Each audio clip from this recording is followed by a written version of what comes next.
Uma coisa danada pra ganhar.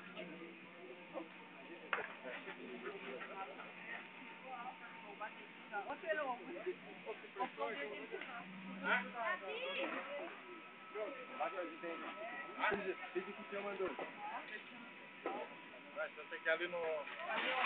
Fica ali na... Bombeiro ali.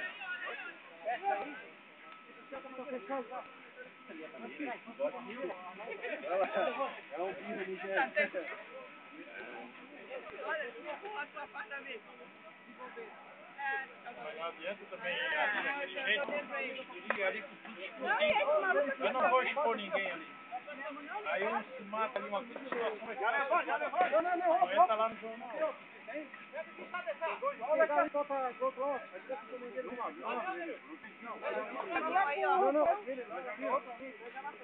Onde é que o cara faz partida? É, velho, esse primeiro só... É que vocês ele tá no primeiro safado.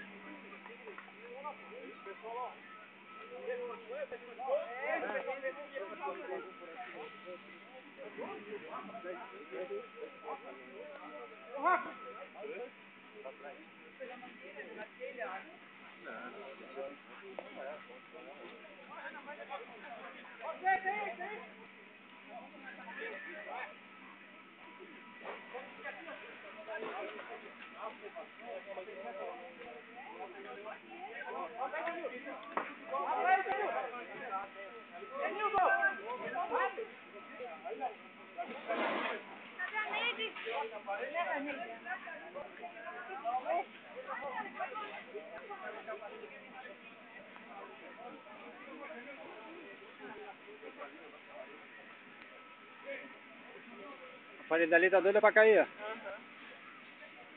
Muita coisa lá da frente. Pô, cara, muita coisa minha lá, ainda mais que eu trouxe uma mochila cheia. O vestiário entrou? Não sei, cara. Roupa não é tanto, né? O problema é cartão, essas coisas, né? Roupa é preju mais.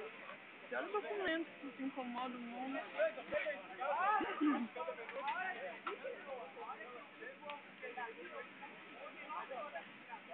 Kimono foi tudo. Acabou o curso, né? Acabou o curso, onde nós vamos dormir? Não, por dormir não, porque só tem 2 de fora. Dá pra arrumar lugar pra eles ficarem aqui, entendeu? E o resto vai ter que voltar tudo. É foda, mas pra não acabar, senão olha quanto tempo a gente vai perder. Porra, demora 1 ano pra fazer o curso, quando eu vou fazer. A não ser se eles derem o dinheiro de volta, sei lá. Ah, mas não dá. Não, não vão dar. Isso aqui é um prejuízo aqui, é, ó. Não quer nem saber, Não, eu vou querer. eles não vão perder. Eu vou querer tudo, cara. O que eu perdi ali, eu vou querer tudinho.